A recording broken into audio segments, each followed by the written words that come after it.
Hi, everyone. I wanted to explain the final outline a, a little bit easier. So, your final draft of your essay is due week 7, but this is kind of leading up to that. So, this week is the outline, next week is the rough draft.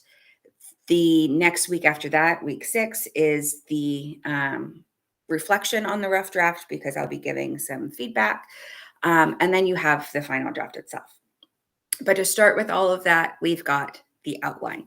So this first one, and this is under week 4, this one that has the green next to it, week 4 outline, is the instructions. So when you go to yours, it won't be highlighted, but I highlighted some key things here just to kind of help out a little bit. So this is the instructions. So you've got a 5-point outline. You're going to use a template. I'll show you that in a minute. You don't need to use complete sentences. An outline generally does not. I am going to add a caveat to that where there are certain spots that I think you should use a complete sentence, but I'll explain that a little bit further. But the key thing here is the rubric. So for the introduction conclusion, you need to have what's there for the introduction and conclusion. It doesn't have to be in complete sentences. For the entire thing, you do need to use the template, and I'll explain that in a sec.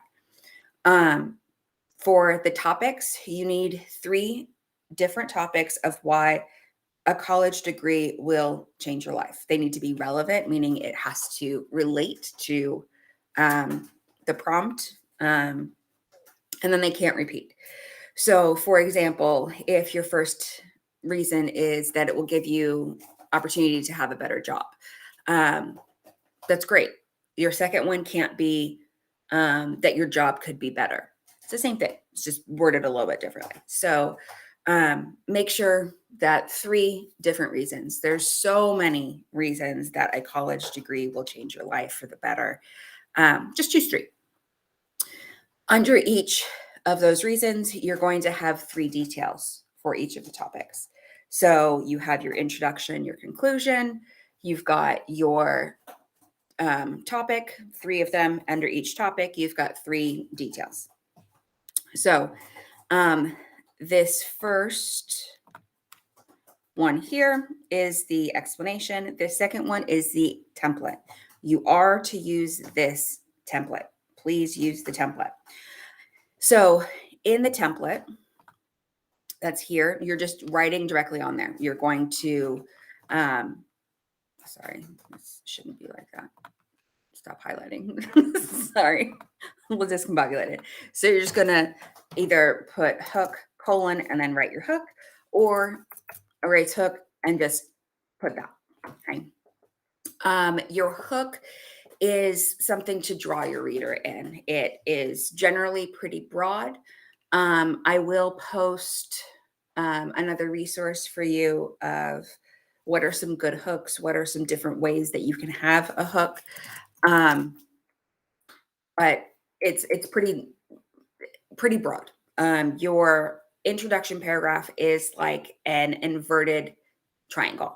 You start off pretty broad with your hook, and then you narrow it from there. So you narrow your details, and then you have a thesis statement.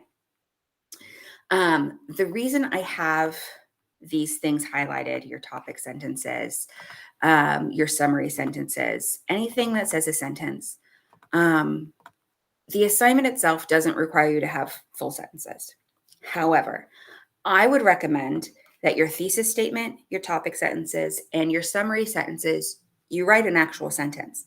And the reason for that is it will help me give you more effective feedback.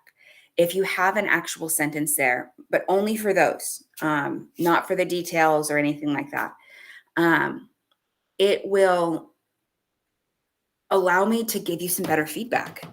Say like, oh, this is a really great thought, but you can word this a little bit differently. Or great, you've got a great thesis statement here. You've got a great topic sentence here.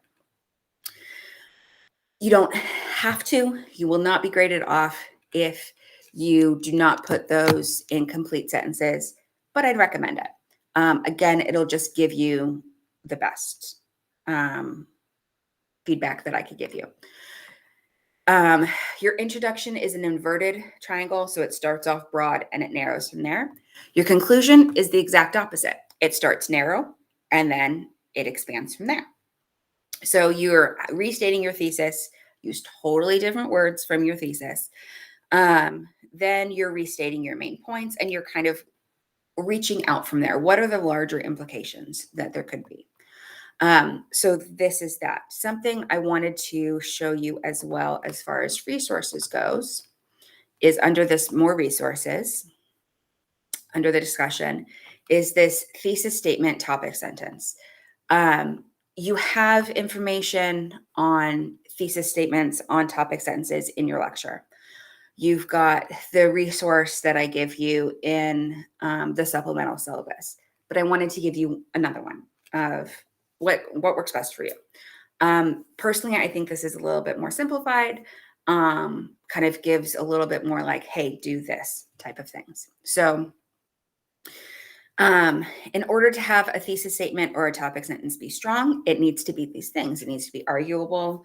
It needs to be complex. It needs to be specific, but not too narrow that you can't talk about all the things that you need to, and be well phrased. There are some verbs that are here that can help you do that. So these verbs allow it to be a little bit more well phrased. It allows it to be specific. It gives complexity because the verbs themselves are a little bit more complex, and it allows itself to be arguable. So that portion of the verbs I think is really, really valuable. And then there's some samples for you.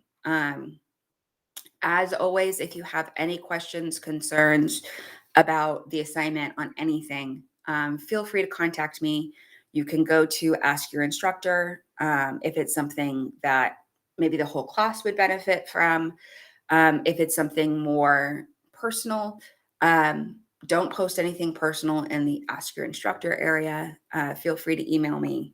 If you have any questions on anything, please, please, please let me know.